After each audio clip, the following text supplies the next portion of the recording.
Yeah, welcome to the Infernal Brotherhood of the scruffy-looking nerve herders. This is a live streaming Star Wars playthrough run by Star Wars fans for Star Wars fans. Today we're playing through West End Games' Star Wars Solitaire adventure starring Han Solo, titled Scoundrel's Luck.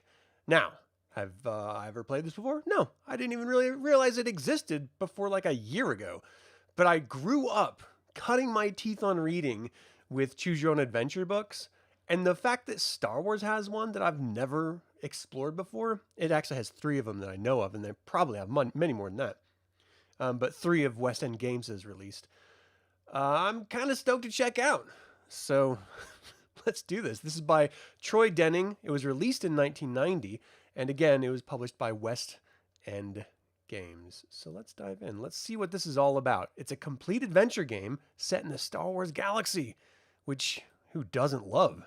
Princess Leia Organa has been kidnapped. It's up to Han Solo to rescue her, again, with Chewbacca, the Millennium Falcon, and a good blaster at his side. Han must win a race across the galaxy to save Leia. Alright, if anyone ever happens to be joining me in chat, I will be leaning on you for some thoughts on what choices to make, so we can do this together. It'll be kind of fun. I don't know how long this will take either. It could be an hour, it could be less than that. Introduction. A long time ago, in a galaxy far, far away, a small band of heroes tested their luck and their skill, logic, and courage against the mighty galactic empire. Scoundrel's Luck allows you to test yourself with them. Join Han Solo and his Wookiee co-pilot Chewbacca as they race across the galaxy in the Millennium Falcon. Can you rescue Leia from her mysterious kidnapper? Can you outmaneuver the TIE fighter pilots on Han's tail? Scoundrel's Luck is simple to play. Do not read this book straight through in sequence. Instead, start with the section number 1 below this introduction. At the end of this section, you'll be faced with a choice. How should Han bet the remaining credits of his reward?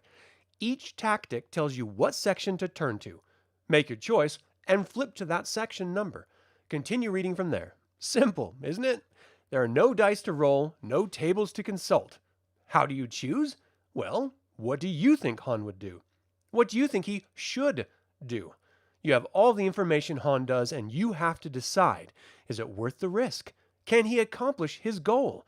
Will the choice bring him closer to freeing Leia? Scoundrel's Luck is an exciting, nerve-wracking, exhilarating, fast-paced, funny, death-defying adventure. It'll have you on the edge of your seat. You're faced with tough decisions, tough choices to make. And if you choose incorrectly... But who said saving the galaxy was easy? This sounds dope. That makes 16 gamblers. 16 is the number. Payoff is now 5-1. The Fantan droid's head slowly rotates in a complete circle, its electronic photoreceptors evaluating each gambler's facial expression to determine if he, she, or it wants to wager. Gleaming silver and black, the droid's absolutely motionless body contrasts oddly with the revolving head, giving Han Solo the unsettling impression that it's broken its neck and failed to notice.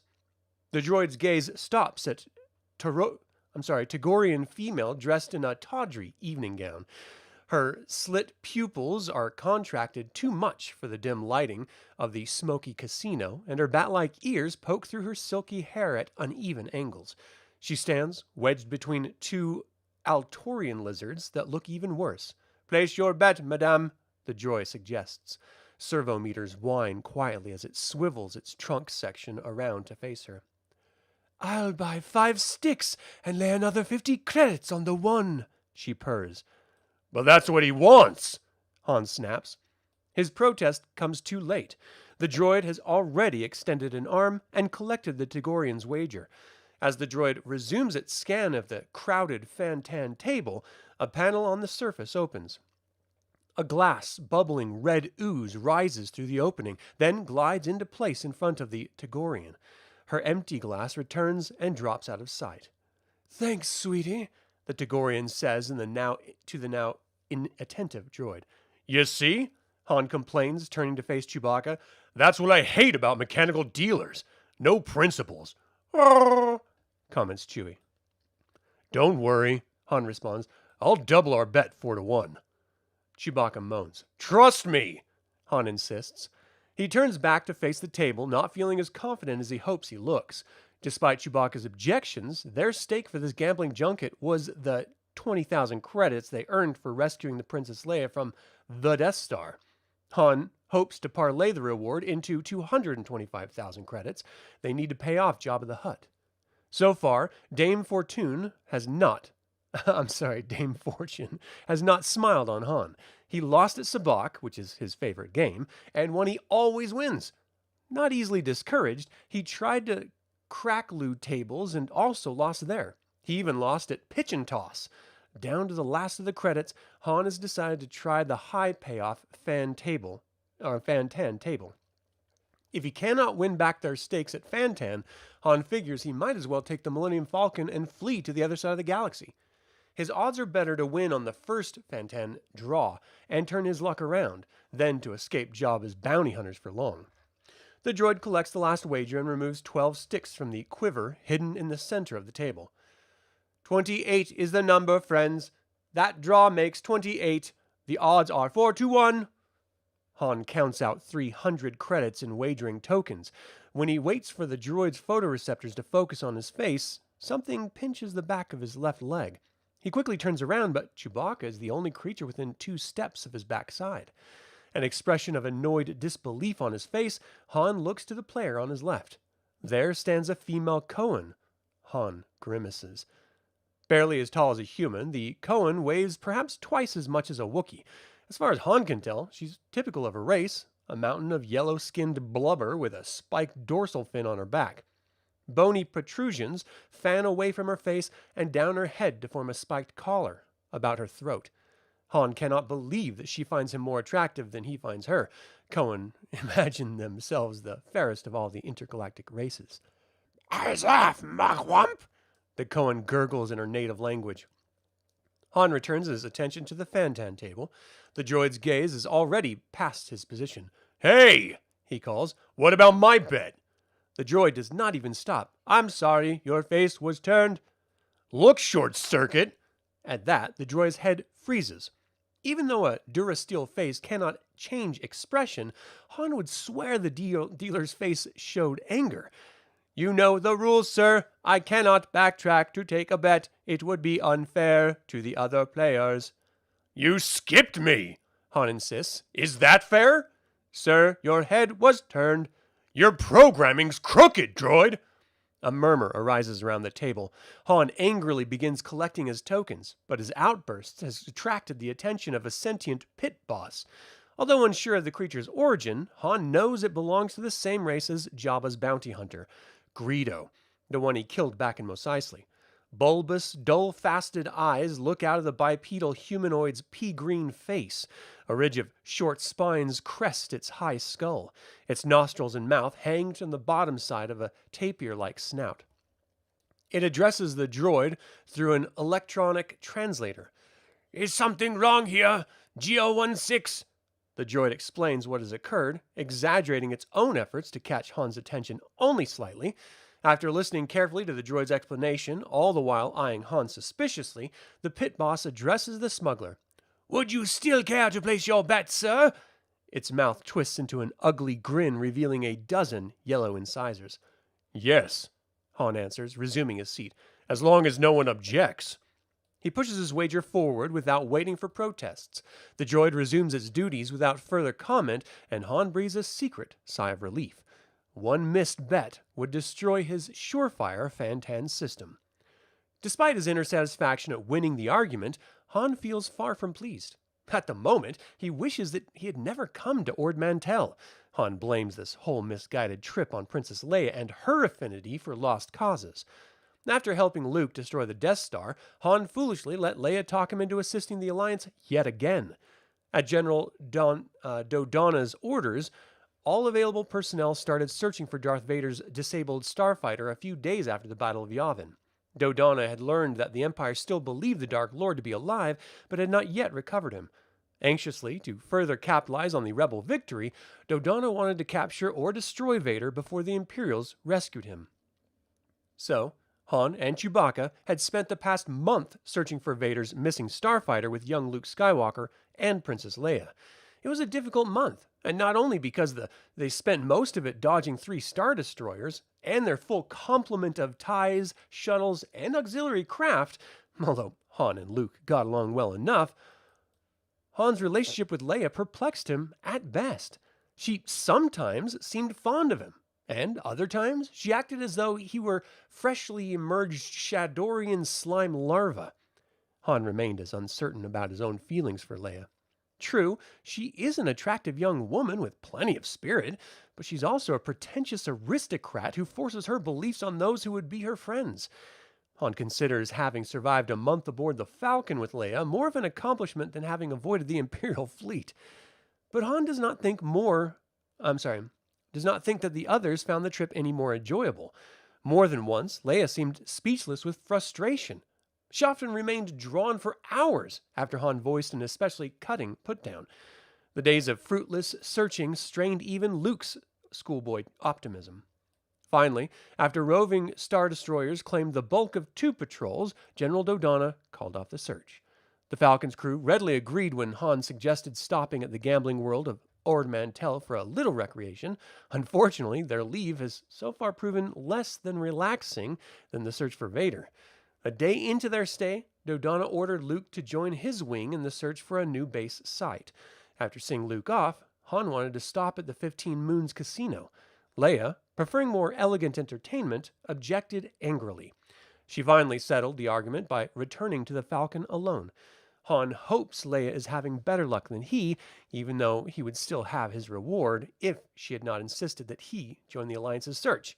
The droid collects the last gambler's wager, then reaches into the quiver to withdraw the sticks. "Place your final bets, sports beings," it announces. "This is the last wager of the series." A chorus of groans echoes around the table. "Your timing's as rotten as your personality," Han growls, eyeing the table. He has a difficult choice to make now. He can bet on the 1, which is likely to win, but has a small payoff. Or he can bet on the 3, a long shot with a large payoff. All right, this is the question. We know it's Han Solo. He always bets big and fails. Do I want to be that version of Han? I don't know. You know what?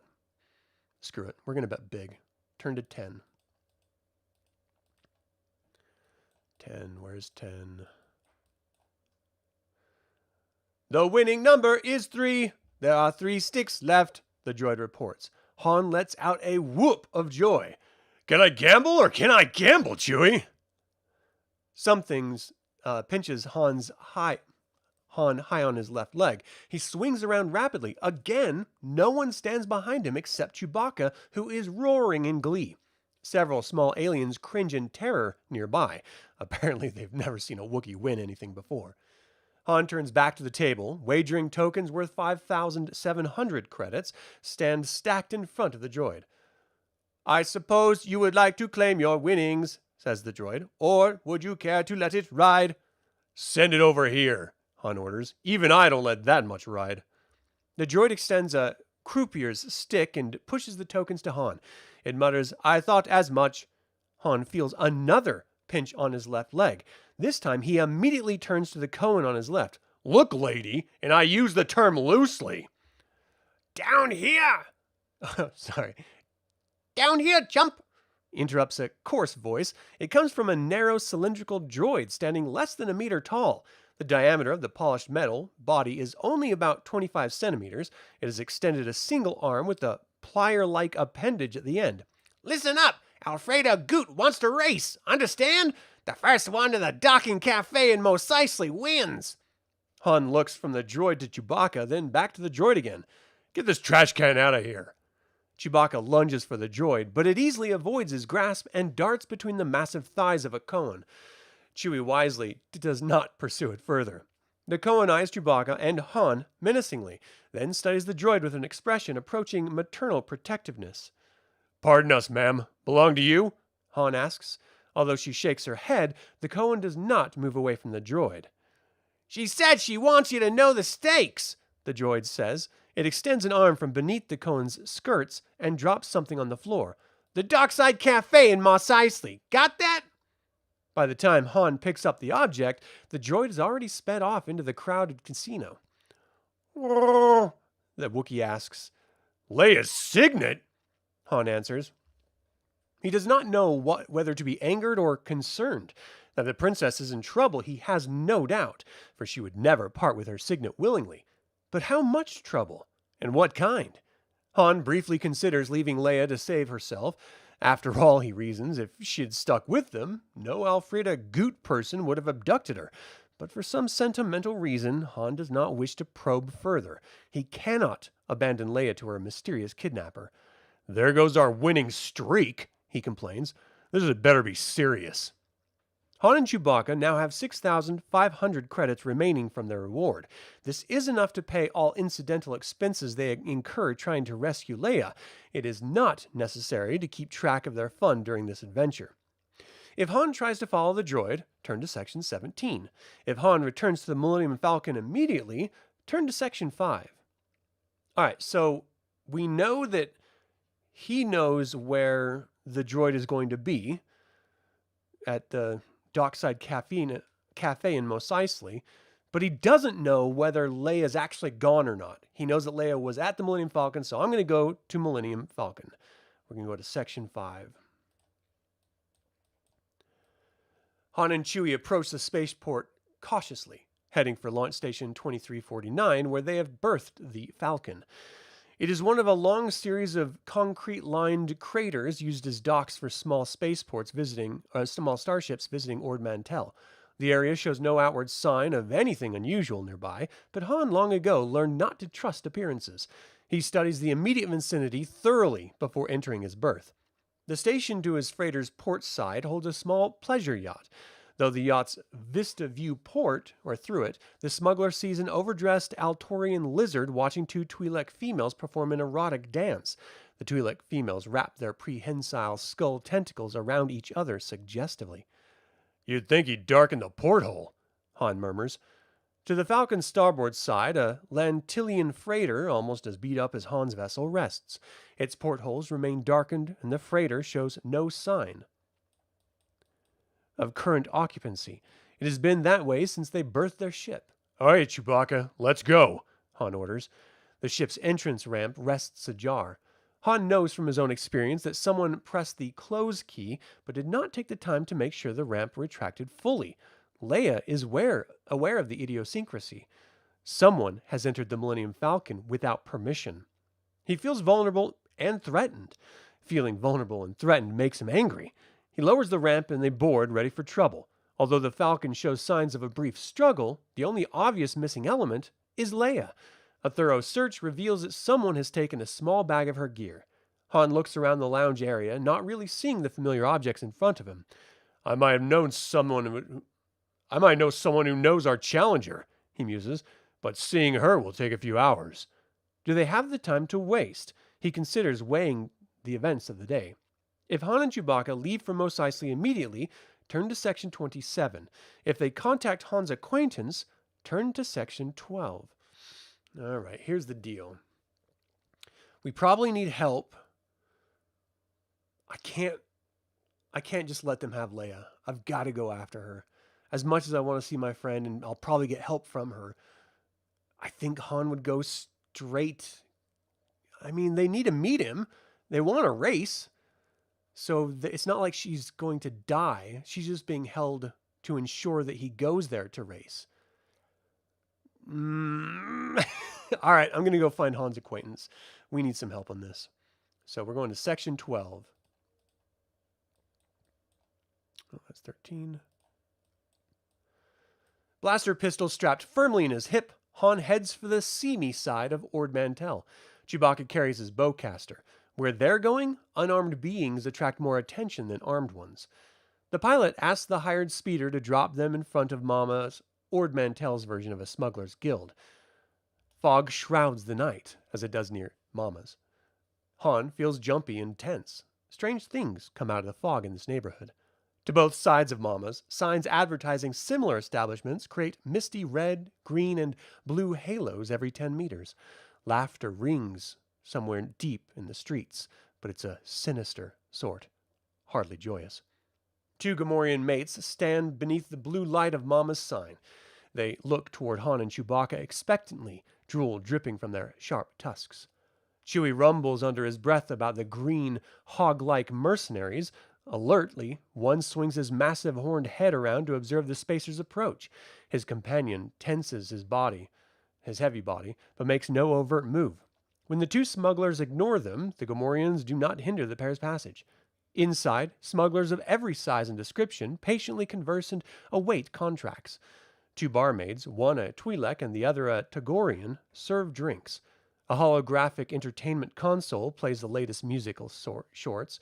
The bartender keeps the volume at a very precise level, loud enough to prevent eavesdropping, but not so loud that conversationalists must shout.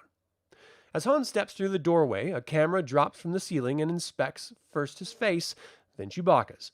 When he moves to the bar, the human bartender greets him. Han Solo!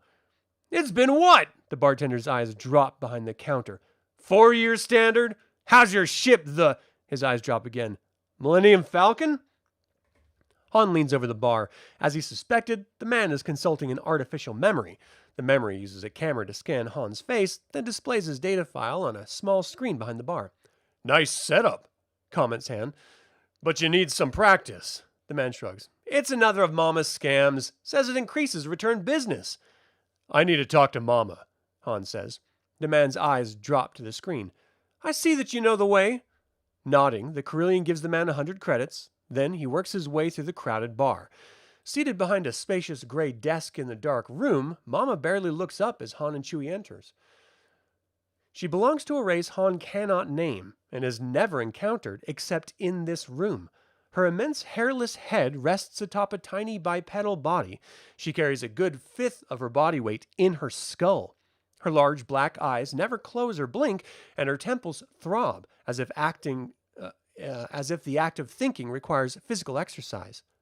After Han explains his problem, Mama nods. 70% probably. Your challenger is an unknown smuggler hoping to beat the Millennium Falcon and make a name for herself. Recommendation: proceed to Mos Eisley with all haste. Contingent probabilities: 80% that she has already left Ord Mantell, 75% that she will return your friend unharmed. And if she's not a rookie? Han asks. What then? Imperial trap, 15%. Ransom demand, 10%. Unknowable, 5%. Recommendation for further investigation: contact these 4 outfitters: Hondo Bador, Kabet Lom, Nevid Dahon, and Beril Adar. Each has recently outfitted a new starship. Concluded. Thanks, the pilot says, turning to Chewbacca. We have time to meet only one, otherwise we'll lose the race for sure. The Wookiee considers, then rumbles a name. If Han contacts Hondo Bador, turn to section 16. Kabet Lom, 20. Nevid Dahon, 25. Beril Adar, 8. If Han returns the Millennium Falcon immediately, turn to section 27. Oh gosh, I love Hondo. I don't think it's the same Hondo from Clone Wars, but that'd be dope.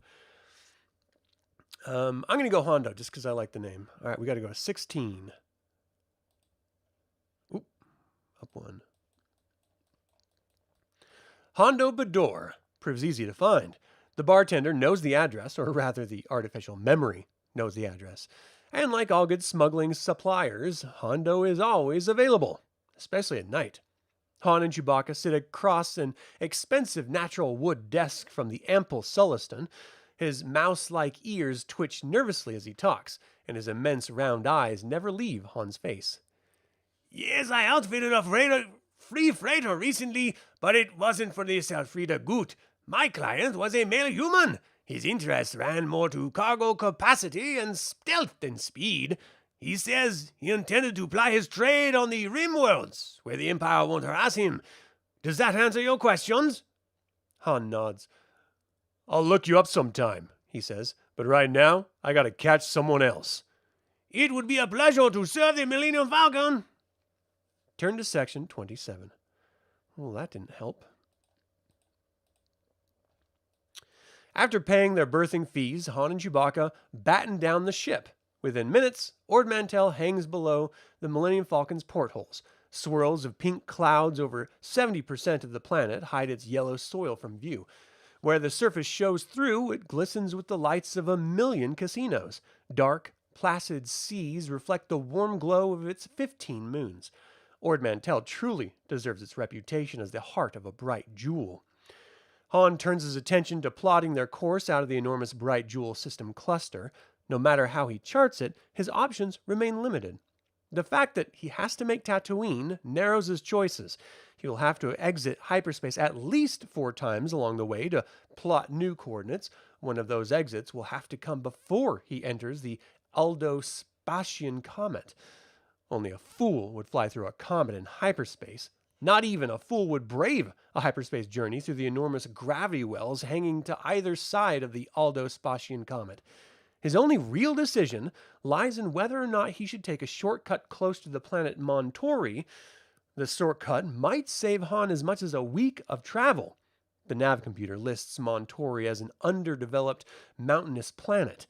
That means there will be little commerce nearby. It also means help will be a long time coming if he runs into trouble. Chewbacca growls. Not now, Han says, keeping his eyes focused on the nav computer. Chewbacca insists. What's so important? Han asks, looking up. He sees the streak of a small ship entering hyperspace. Did you get a good look at it? Han asks. Chewie moans a negative answer. He tried unsuccessfully to track the ship in the Falcon's flight computer.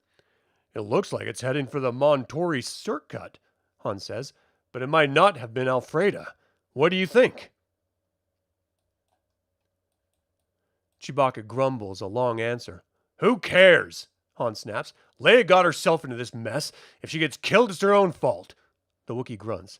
Yes, it is, Han insists. If she had stuck with us, like I said, then Alfreda Goot wouldn't have kidnapped her.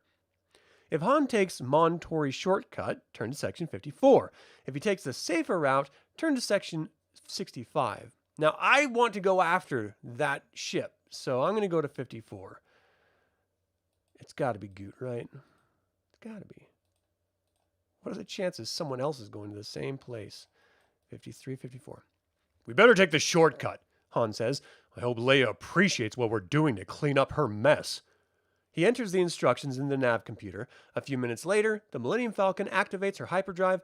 As they accelerate, the stars in the forward viewport assume a red tinge, then blur to brilliant streaks.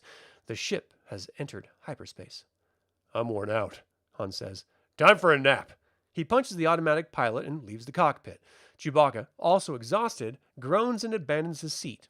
For the next 4 hours, Han and Chewbacca do little but sleep, work on the Falcon, and ask each other who Alfreda Goot might be. Try as they may, however, neither smuggler can hazard a guess as to Alfreda's identity. She is an unknown quantity, and, like all good gamblers, Han dislikes unknown quantities.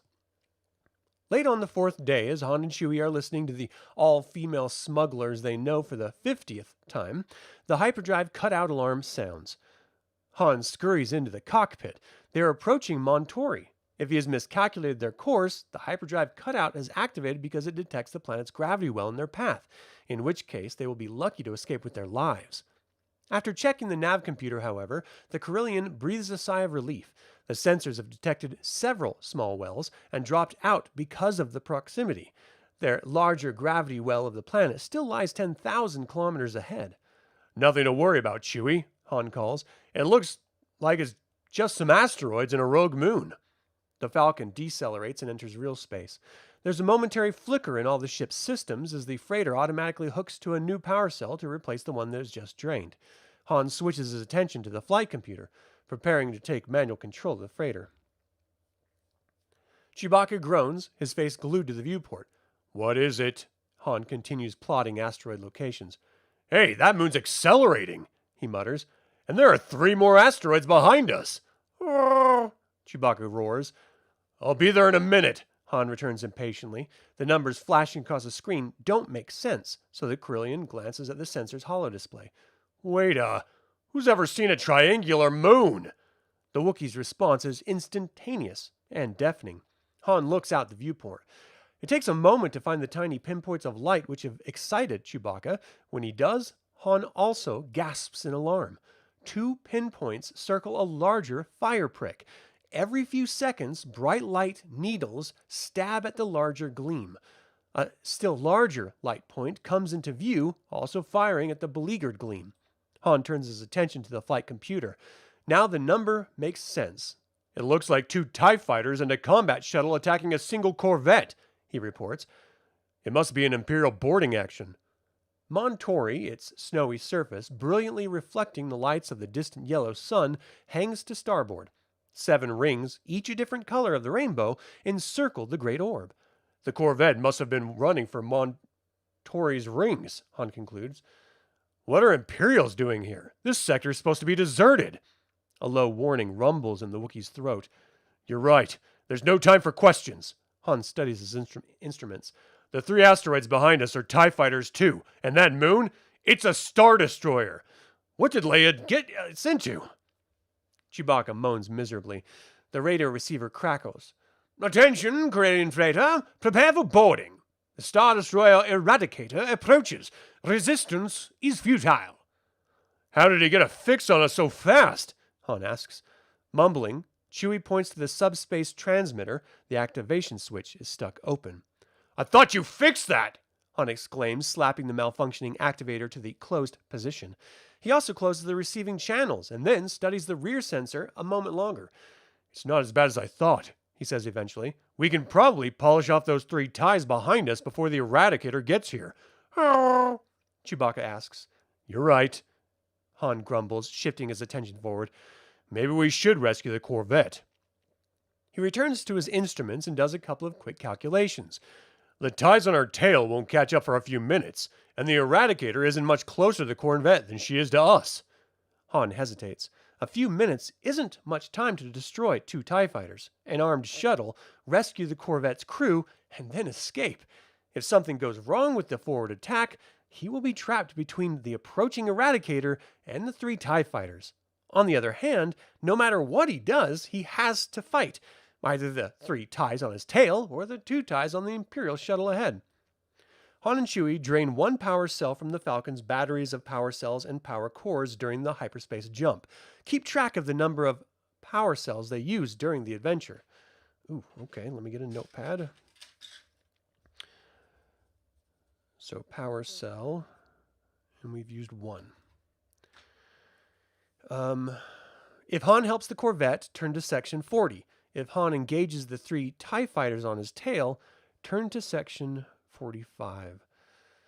I mean, look, Han will save his own Tukas every time, but he's also kind of a good person. And this Corvette might have something to do with Leia. So we've got to try for the Corvette, right? We've got to. Well, I'm going to anyway. 40. Here we go. I guess you're right. An enemy of the Empire is probably a friend of mine, Han says, steering the Falcon toward the Corvette. Shields forward, Chewbacca. Although he worries about falling behind in the race against Alfreda, Han does not think it will take long to chase off the TIEs. Besides, it might be more than a coincidence that he has stumbled across this boarding action. The Millennium Falcon streaks toward combat almost before the Imperials realize her pilot intends to fight. As the distance between the Falcon and the TIEs shrinks to laser range, Han concentrates upon his options. He can feint to port and target both sets of laser cannons on the craft at maximum range, then on the other after destroying the first. Or he can risk holding his fire until the TIEs reach close range, then target on both of them at once. It's a flashier but more foolhardy tactic.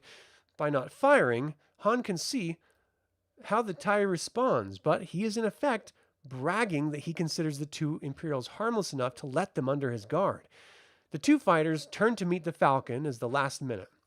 The shuttle continues trading shots with the Corvette. The Imperial pilots have left him one more option. He can fly straight at them, hoping to split their formation and forcing them to leave the shuttle vulnerable. Oh boy.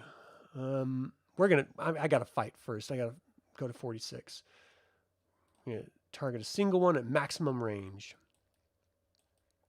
The Falcon and the TIEs approach with terrifying swiftness. Han fires the laser cannons as soon as the computer locks onto the first ship. Both TIEs' weapons answer a millisecond later. A field of energy bursts blossom around the three craft like a meadow of wildflowers, but somehow the beauty of the scene inspires an emotion more akin to terror than awe. The Falcon's lasers find their first target. An orange ball of flame spews 1,000 glittering metal shards into the emptiness of space. Han quickly retargets and concentrates all laser on the remaining fighter. So close has the tie come that Han sees the pilot frantically adjusting his own targeting selector. 2 laser bolts bloom directly ahead, temporarily blinding Han. Realizing that this maneuver has become predictable, Han jerks the Falcon into a series of vertical rolls. He continues firing, hoping that he will not collide with the Imperial pilot before his vision clears. Chewbacca roars triumphantly, and Han knows that the lasers have struck home. He banks the Falcon away and circles wide. A few moments later, the speckles in Han's eyes fade. He turns his attention to the Corvette. The stormtrooper shuttle has knocked out the Corvette's lasers and attached itself via tractor beam. The zero-G stormtroopers will leave the shuttle any moment and begin working on the Corvette. Chewbacca snarls an exclamation. "You're kidding!" Han answers. "Imperial markings? Someone must have stolen that Corvette!" He drops his attention to the flight computer. "We've got about 8 minutes before the Eradicator and the other fighters show." If Han attacks the armed shuttle, turn to Section 63. If Han abandons the Corvette and flees, turn to Section 30. No, we're already in this. In for a penny, in for a pound. Let's go to 63.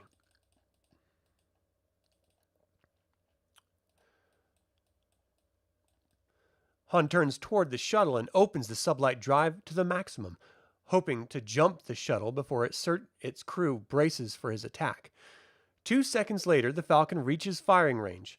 The space trooper's shuttle hangs against Montori's cream-colored disc like a stubby insect floating on a cup of Altorian milk ale. Its black body forms an ideal target silhouette. Han has to cripple the shuttle before the space troopers begin boarding operations. Once the Imperials have actually boarded the Corvette, he will have no chance to rescue the crew. The space troopers are probably the best trained and most heavily armed of the Emperor's stormtroopers. Han's blaster pistol, or even Chewbacca's bowcaster, will prove little use against the miniature proton torpedo hurlers or suit-mounted blaster cannons. Han holds his hand over the weapons console. The laser cannon targeting computers are already locking onto the shuttle, but he does not know whether he wants to fire the concussion missiles. The concussion missiles are ideal for attacking a stationary target like the shuttle, but if they miss or are deflected by the shuttle's armor, their targeting systems might lock onto the Corvette. A hit from the concussion missile will easily breach the flimsy craft's hull. Of course, if he doesn't use the concussion missiles, he has no guarantee the laser cannons are powerful enough to breach the shuttle's shields. The shuttle opens fire. Han observes the red flashes from the twin laser cannons and a bluish glimmer from a blaster battery. A hit from any one of the weapons will destroy the Falcon. The only reason he risks the attack is that the shuttle stands dead in space while he approaches on an erratic course. As the Falcon weaves through the shuttle's barrage, Chewie barks an urgent question. "I wasn't, but now that you mention it." Han contemplates a third option his co-pilot is dead set against. Using the Falcon's maneuverability to dodge the shuttle's fire, he can attempt to sneak in close for a devastating point-blank attack with his laser cannons. If he manages to get close enough, it will work. If he doesn't, he prefers not to consider the number of pieces the Falcon will be blasted into. Oh man. So, do we use the concussion missiles? Do we not use the concussion missiles? Or do we try to sneak in for a point-blank shot? Oh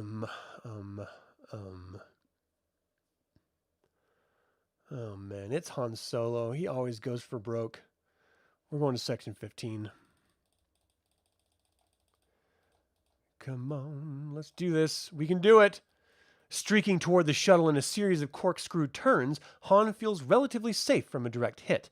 The Imperial gunners are less likely to hit the Falcon than he is to fly into one of their shots. Unfortunately for Han, the Imperial gunnery officers quickly realize this and adjust his tactics accordingly. Chewbacca remains silent, but Han can feel the Wookiee's tension as the shuttle lays down a barrage of fire just outside of Han's point-blank range.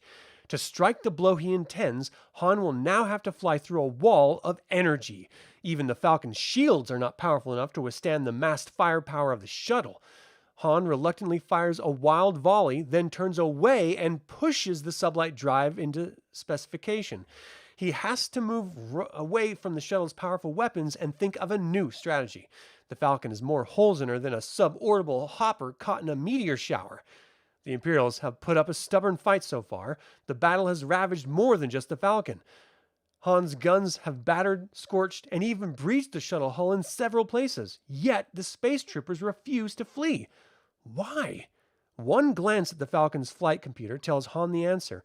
The Eradicator closes fast from one direction, and the other 3 TIE fighters approach from the other. The space troopers are awaiting reinforcements. Turn to section 30. Ah, crap. I shouldn't have done that. That's it, Han says, dropping the Falcon into a wild corkscrew spin. Chewbacca groans a question. We're not abandoning the Corvette, Han explains. We're splitting Imperial fire. As if confirming Han's assertion, 4 energy bolts flash past the cockpit. And that's more than we'll be doing if we take another hit. Han checks his instruments. The Star Destroyer approaches fast. It will soon reach tractor beam range. Han guesses that only the fear of hitting its own ships prevents the Eradicator from firing its turbo lasers. It's already past maximum battery range. We'd better duck into Montori's rings, Han says. The grumbling reply Chewie makes puts his friend's dander up. You'd rather tackle a Star Destroyer? Don't ask me, this isn't my mess, Han snaps. But I'll tell you, this is the last time Han Solo rescues Princess Leia. Turn to section 7. Oh, man. Han pushes the Falcon's sublight drive beyond specification and makes a corkscrew run for Montori's outer ring. The flight computer shows several silhouettes separating from the Eradicator, but the area within a kilometer of the Falcon is ominously clear of enemy fighters. Han notes, however, that the Corvette the Imperials were attacking has also fled toward Montori's rings. That Corvette's trying to use us for cover, Han reports, but that's not what we need to... Ahead of the Falcon, empty space itself lights up with the brilliance of a small sun. The freighter lurches as if she was hit a wall. The Falcon erratically resumes her dive for Montori while Han shakes his head clear. Concussion missiles, he gasps at last. What did we do to them? Oh, Chewbacca growls, pointing at the flight computer. A dozen H-shaped silhouettes are now separating from the Eradicator. More TIE fighters, Han observes. That's a relief. A moment later, they entered Montori's outer ring. As Han hoped, the ring is easily thick enough to conceal the Falcon, about 1.5 kilometers. It consists mostly of pebble-sized rock and ice, which occasionally slips past the weakening shields to skitter across the Falcon's hull with irritatingly high-pitched squeals. Unfortunately, there are also large enough chunks to keep Han busy dodging. Although Han does not relish what the debris is doing to his ship, the pebbles will clog the Eradicator's tractor beams with tons of useless rock and ice. The Falcon's split-shined finish seems a reasonable trade-off for eluding a Star Destroyer. The first TIE fighters arrive 30 seconds later. They do not enter the ring. Instead, they remain above and below and take pot shots at the Falcon. Han breathes a sigh of relief. They just want to pin us in here until we hit something. Chewbacca growls a question. What's so good about that? Han answers smugly. Is that we can stay in here until they find something better to hunt. You don't expect the best smuggler this side of Shadowr to crash into an orbiting iceberg. As if to prove himself wrong, a dozen boulders appear in front of the cockpit. Han jerks the controls with maniacal precision, hoping as much as attempting to dodge the largest of rocks. His efforts do not completely succeed. A man-sized chunk of ice bounces off the forward hull.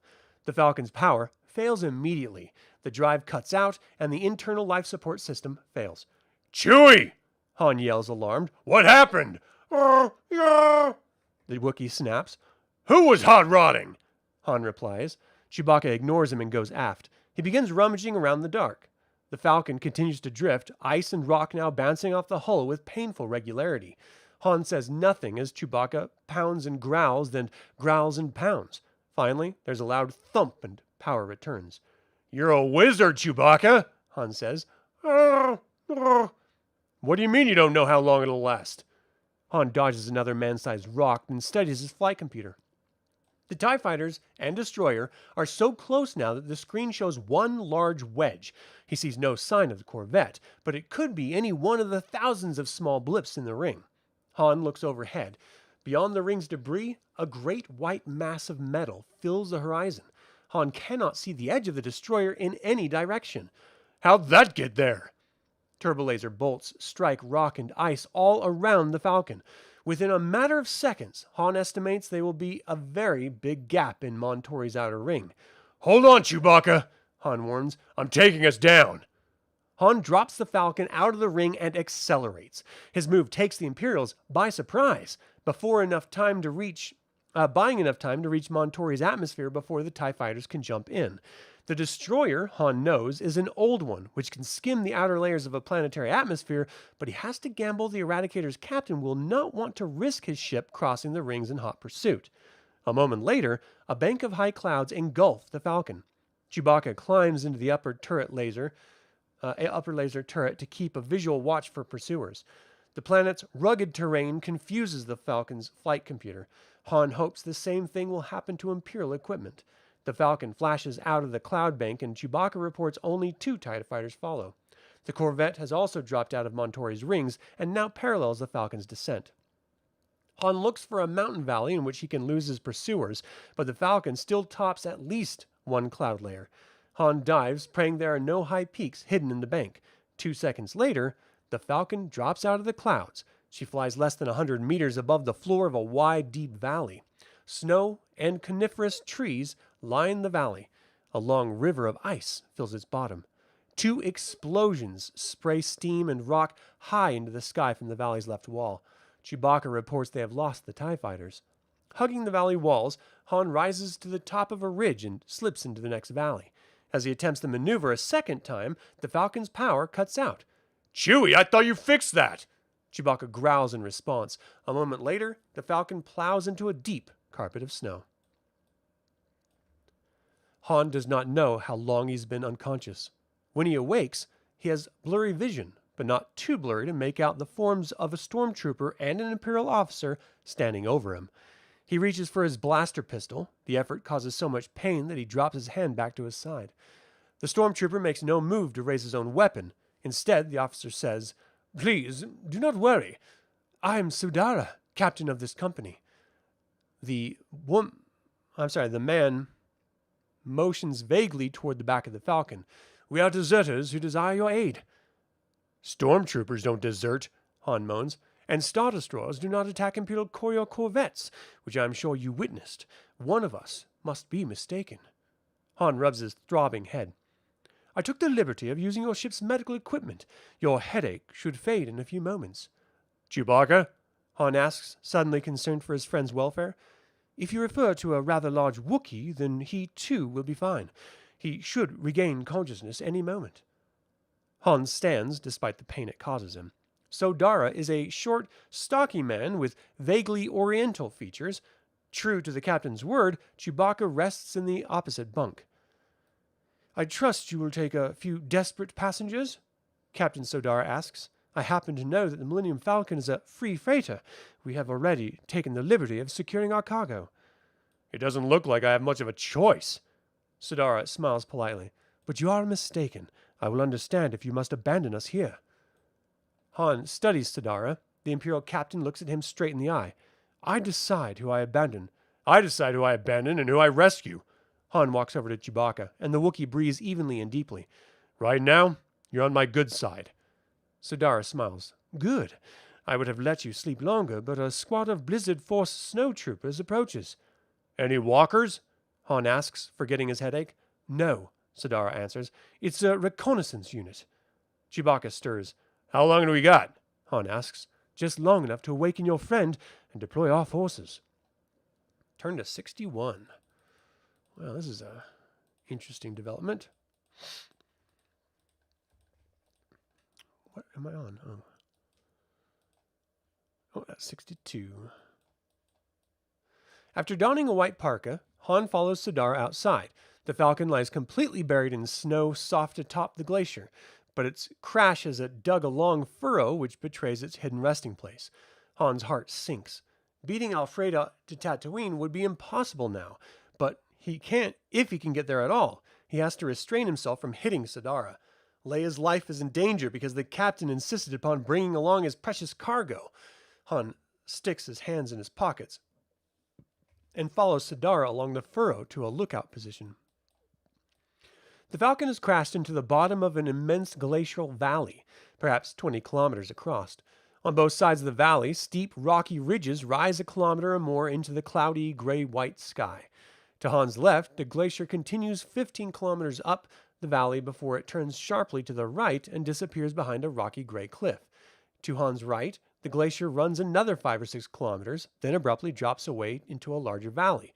Another ice field fills the larger valley, and beyond it, another immense escarpment rises to block the horizon. Here and there, gray-streaked peaks of vast proportion stick their crowns above the ridge. A lonely, cold wind blows intermittently down the valley, carrying with it powdery puffs of whirling snow. As magnificent as the landscape is, its sparseness oppresses Han. Everything, the sky, the glacier, the valley walls, is dirty gray. The occasional hints of color are too pale to accurately be labeled blue. Where the mountains find a way to poke through their wintry blanket, they reveal only rock ranging in shade from white gray to black gray. Even the sharply pointed trees dotting the ridges seem no more than dark specks in the snow. The infrequent moaning of wind is the only sound. If creatures live nearby, they will not reveal their presence audibly. The snowy blanket muffles all noise, lapping at the wind and spreading a forlorn hush up the down of the valley. The solitude of their position suddenly troubles Han. If they cannot repair the Falcon, their only hope of rescue may lie in capture. At that moment, Han would welcome the companionship of even some kithless predator's hungry howl. At least they would prove something could survive in these barren wastes. The lookout, one of the faceless stormtroopers belongs to Sidara's company, points at the valley's right wall, 2 kilometers distant. At first, Han sees only snow, the dark angles of trees and gray outcroppings of stone. Eventually, a row of white lumps crosses in front of the gray outcroppings. "I count 12, sir," the trooper reports. "They haven't seen us." Han studies the kilometer-long furrow behind the Falcon. "But if they cross the valley, they won't miss this ditch." Sidara nods. "No doubt. We must destroy them before they report our location." "They'll drop out of sight when they reach the glacial edge," the lookout reports. "The scouts report a deep moraine trench along the whole wall. Perhaps we could deploy as they cross it?" "Yes," Captain Sidara responds. Han interrupts with his opinion. He sees 2 likely positions, and he wants to remind the ex-Imperials who is in charge. Either he and Chewie can work around behind the approaching squad, or they can wait, hiding in the furrow and hoping the Imperials investigate up close before reporting. Han suggests a rear attack. Turn to Section 41. If he recommends hiding in the furrow, turn to Section 57. So in Empire Strikes Back, they were hiding behind an embankment when the probe droid went by, and they sort of got it in their crosshairs. I'm going to do hiding rather than... What does it say for the rear attack? Work their way around behind the approaching squad. You know what? Yeah, let's do that. 41.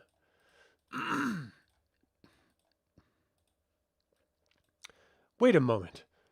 "Is there any cover within 100 meters of here?" Han asks the lookout. "Not much. A few sinkholes." "That's enough," Han says. "Do you have any extra blaster rifle?" Do you have an extra blaster rifle? He asks Captain Sidara. "What are you thinking?" "Chewbacca and I'll hide out on the glacier. After they pass, we'll pick off the communications officer from the rear." Sidara hesitates. "Stormtroopers are better trained." "You haven't seen me and Chewie in action," Han counters. Sidara does not yield easily. "If you're injured, we will all be stranded." "Then you'd better make sure I don't get hit," Han says. Captain Sidara starts to threaten Han, but catches himself in time. "I'll send my best marksman." "I'm not asking for your permission," Han says stubbornly. Sidara's comments make sense from a tactical point of view. His stormtroopers probably can handle the ambush as well as Han, and no one else can fly the Falcon. But despite Sidara's reassuring mannerisms, Han does not completely trust the ex-Imperial. He's heard too many stories of Imperial double crosses to stand with stormtroopers, deserters or not, in battle. How do I know you won't betray us? Sodara finally asks. You've got to trust somebody, Han says, a sarcastic sneer on his lips, and you've got my ship. Sodara returns a grim smile. Lieutenant Birdlow, secure a blaster rifle for Captain Solo. Half an hour later, the squad of snowtroopers disappears into the moraine trench. Han and Chewbacca rush out onto the glacier to find sinkholes. After a frigid hour and a half, the snowtroopers pass Han's hiding place. The unit marches spread out over half a kilometer. Han brushes the camouflaging snow from his hood and raises his head. The officer, who carries a blaster pistol in addition to his armor and a long-range communication pack, walks in the center of the formation and just a few steps behind. He's perhaps 50 meters from Han's hiding place and 70 meters from Chewbacca's. The point trooper stops suddenly, then turns as if he is speaking to the officer through his suit radio. Han knows he has seen the furrow. Han weighs his options. He can fire on the officer immediately, but he's far from certain he can hit the officer at a range of 50 meters. Or he can leap from his hiding place and rush the officer. He can probably close to point-blank range before the snowtroopers notice him, but he'll be left in the open when the officer's men return fire. Oh, boy.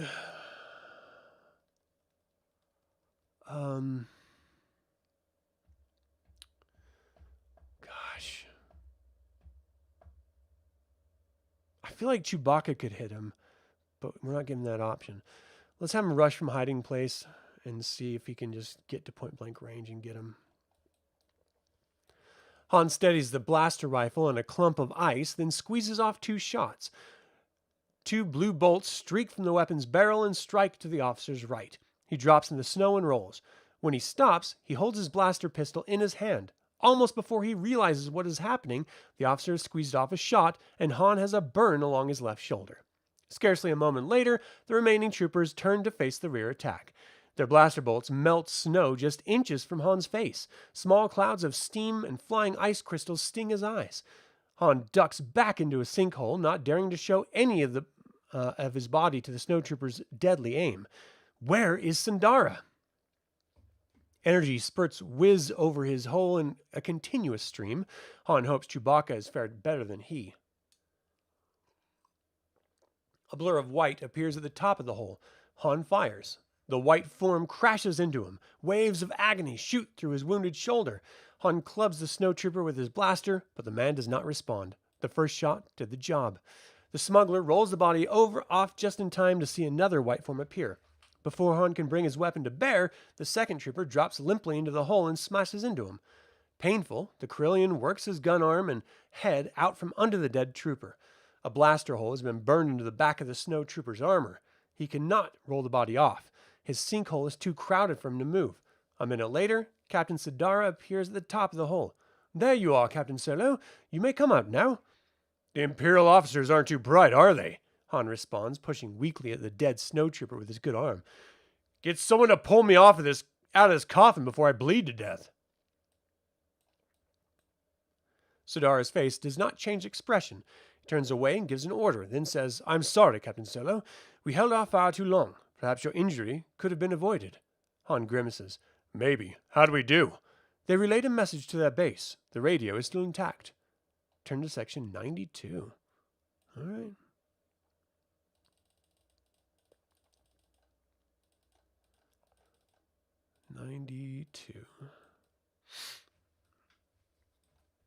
As Han and Chewie attends each other's wounds, Han and Sodar discuss their situation. Without a doubt, the squad has reported contact with the deserters. Because the Falcon is buried in the glacier, they might avoid detection from the air for a day or two, but the command center will certainly dispatch more patrols, probably with walkers, when they hear nothing from the first squad. Do you have someone who can operate their communications pack? Han asks. Of course, Sodar responds. Why? Han explains his plan.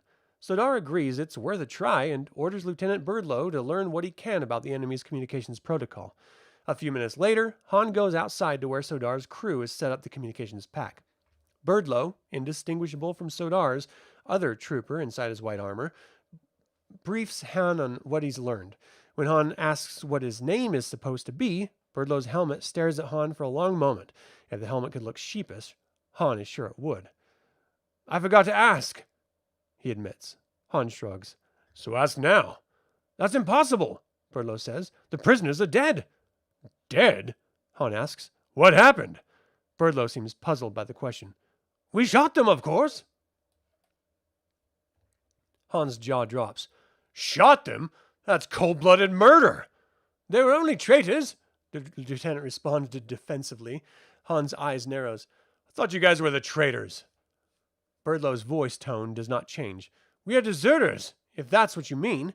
Han shoots a glance at Sodar. The captain shakes his head gently. Old habits die hard. Shall we say he meant traitors to sentient freedom? Han hesitates. I guess so, he finally responds. Birdlow activates the field communications set. Green Squad reporting, Han says to the comm phone. They have purposely deactivated the video transmitter on their end. An Imperial Colonel's face appears on the screen. Report, Green Squad! And adjust your video! I'm not receiving a picture! Han gulps. What if the Colonel knows the squad leader by name? Video transmitter malfunctioning due to combat damage, sir. Engagement concluded successfully. Contact subjects were 2 smugglers. No sign of primary search subjects. Recommended continuation of normal search patterns. The Colonel's face tightens in frustration. I thought we had them, he said. I'll send a skimmer to collect the prisoners for further interrogation. Negative, Han Solo says. No prisoners. I ordered you to take prisoners, the command bellows. We did, Han blurts out. They tried to escape. The Colonel looks angry. I'll expect verification on that. Casualty status? Han hesitates. How much did the officer report before he fell?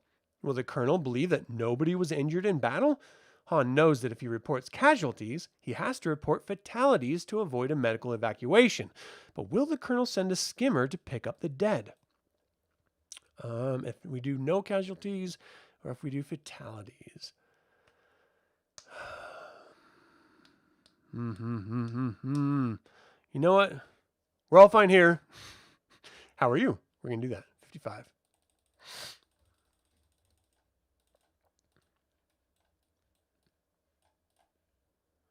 Come on, 55. No casualties. No casualties at all? The Colonel's face betrays surprise at Han's report. Well done, then, he adds. You'll receive a commendation, Lieutenant. Forgive me, I forget your name. No commendation necessary, sir, Han responds nervously. I'd better go now, sir. Our compact is about to malfunction. He kicks the set over, then shoots it with a blaster pistol. Who needs your lousy medals anyway? Han says to the now silent compact. Were I commanding the enemy task force, Sodara comments, ignoring the outburst, I would assign a Walker company to investigate the squad's report. Han nods. How long? Sodara studies the valley walls. In this terrain, who knows? 6 hours at least, perhaps as much as 2 days. Sodara turns to his aide. Lieutenant Birdlow, take 3 men up to the ridge to serve as a watch post. As you order, Birdlow responds. He turns away to gather his group. Sodara assigns the rest of the deserters to burial details. Chewbacca and I'll fix the Falcon so we can get off this hailstone, Han says. After 30 minutes of work, Chewbacca reports that they have a cracked hyperdrive actuation diode. Assuming Sodara's deserters will help, Chewbacca feels he can repair everything else within a day. But without a new diode, the Falcon will never enter hyperspace again. We'll have to steal one from the Imperials, Han says. I'll see if Sodara can help. But the deserter captain is less than enthusiastic. Pickets will be posted. It's a hostile landing. You will not get within a kilometer of the craft. And you prefer to travel sublight? Shortly after Han breaks the news about the diode to Sodara, a high-pitched whine echoes up the valley. Everyone has grown used to the occasional thunder of crackling and falling glacial ice, but this is an eerie new sound. Even Chewbacca stops working and reaches for his weapon. Han at first believes the keening to be the plaintive wail of some great ice creature, but a few seconds of increasing volume and steady pitch convince him it's some sort of repulsor drive. Captain Solo, calls one of Sodara's deserters, a woman hails you over the emergency channel. Han shrugs in response to Sodara's unspoken question and runs for the Falcon. When he reaches the vid screen, he is dumbfounded. Leia is the woman calling him. Han opens the transmission channel. Leia! Han, you're alive! We saw you go down! Are you safe? Of course, being kidnapped is not a big deal, she says sarcastically. I haven't been injured, if that's what you mean, but we've got bigger problems than my abduction. How did you manage to cross a Star Destroyer? I didn't do it, Han responds. The credit's all yours, princess. Mine? Every time I turn my back. Someone tries to vibro-knife it. You're a dangerous man to know, Han Solo. You should have stuck with us like I said. Sleazy floor shows aren't my style, Leia says. And rescuing princesses isn't mine. This is the last... The transmission goes dead. Leia? No answer, just static. Leia? More static. Leia! The video display returns. Instead of Leia, it shows a small gray helmet with a full-face guard. Long red hair cascades from beneath the helmet. We meet at last, Solo. The voice comes through an electronic transmitter. Han activates the artificial memory to record the conversation. Are you Elfrida Goot? What do you want with Leia? I am Elfrida, and I will ask the questions. First, what is the condition of the Millennium Falcon? We're grounded, so I guess our little race is off. Permanently, unless I choose to aid you. A company of stormtroopers and a walker move toward your position as we speak. Han says nothing. Normally, they would reach you before my help, but the terrain on this planet is difficult at best. You have perhaps a day and a half. The walker must travel down one glacial valley and back up the one you occupy. What do you require to repair the Falcon? Why are you helping us? Han demands. My interest is to beat the Falcon to Mos Eisley, not destroy it. Yeah? Well, I'd like to talk about our destination. Mos Eisley, Elfrida insists. That's a problem for me, Han continues. A little misunderstanding with Jabba the Hutt. You do know who Jabba is, don't you? Elfrida appears unimpressed. Mos Eisley, Solo, or you'll never see your princess alive again. Now, what do you require to repair the Falcon? Elfrida promises to return the next day with a diode. Although Han trusts the woman less than he trusts Sodara, he has little choice except to rely on her word. Shortly after the transmission ends, Captain Sodara climbs into the freighter-buried cockpit. The strange noise was a space yacht, quite an ugly space yacht. Know it? Han asks hopefully. No, it was shaped like a pear fruit, broad on its bottom and narrow on top. I assume the transmission came from the yacht. Han nods. He replays the portion of the conversation he's recorded and tells the story of Leia's kidnapping. Sodara listens to Han's account without emotion. At last, Sodara says, A strange incident. Leia is the senator from Alderaan. Know her? The Emperor's agents have placed a high price on her head. Don't even think of collecting, Han warns. Sodara smiles. You forget, I have a price on my head. Speaking of which, what's the big deal about your cargo? Sodara hesitates. I can trust your discretion? Absolutely, Han replies. Sorry, I'm like losing my voice here. My men and I will transport the prototype of a new compact cloaking device to the secret Imperial product laboratories on Regoran. We decided to sell it to Pluvo II for one instead. Unfortunately, we are unused to such scum. He double-crossed us and prepared an Imperial ambush. We have been looking for a safe port ever since. Han whistles. That took guts. Sodara nods. Perhaps you could help us. We would gladly show our appreciation with a full share. Maybe I could, but I have a race to win, Han says, and the price would be 5 full shares. 3, Sodara counters, and we'll help you win your race. 4. Done. Han smiles warmly as they shake hands. He would have settled for 3. Han and Chewbacca spent the next 36 hours working on the Falcon, although some of the repairs are not pretty. They will hold until the ship reaches better facilities. When his mind is not fully occupied with a mechanical problem, Han puzzles over Elfrida Groot's true identity. She acts as though she knows him well, and he certainly finds it strange that she has risked an encounter with an Imperial Star Destroyer to aid him. There is the fact, too, that Leia did not seem worried about her own safety when they spoke. Although Han cannot deduce Elfrida's identity yet, he begins to fear less for Leia. As his fear for her subsides, his anger increases. The whole screwy race has the feeling of a practical joke gone sour. As Han and Chewbacca are putting the finishing touches on the power flux coupling, which was damaged in Montori's rings, Alfreda's ship descends from the overcast sky. It hovers 20 meters above the glacier and opens a hatch. A small brown package falls out and strikes the snow. Then the yacht is gone. Thanks a lot! Han yells after it. Your gratitude may be premature, Sodara warns. Birdlow sent a message. The walker is only 2 hours away. Plenty of time. Han turns to Chewbacca. Right? By the time Han and Chewbacca have finished installing the diode, Lieutenant Birdlow has returned with his patrol. The walker, he reports, is just over the valley's edge, perhaps a kilometer away. The installation has taken just over 2 hours and 15 minutes. Han is already firing up the freighter's engine as the last man boards. The Falcon's mighty drives gleam to life, creating a fair-sized lake in its crash furrow. A moment later, it bursts from the snow. 4 laser flashes zip past the cockpit. Han spins the ship around. She's face to face with a walker. He has a millisecond to react. Fires the laser cannons or raises forward shields. Forward shields. Gotta do the forward shields. And I think that's where we're going to stop it for today. So 82 is where we're going to stop. All right. Well, this is turning out to be a very interesting adventure that I did not expect. Thank you all so much for tuning in, both live and chat or after the fact. We invite you to subscribe to this channel by clicking the bell to get notified about our next session. You can now join the Infernal Brotherhood through YouTube memberships and pick up some of our custom-designed Star Wars apparel by following the link in the description below.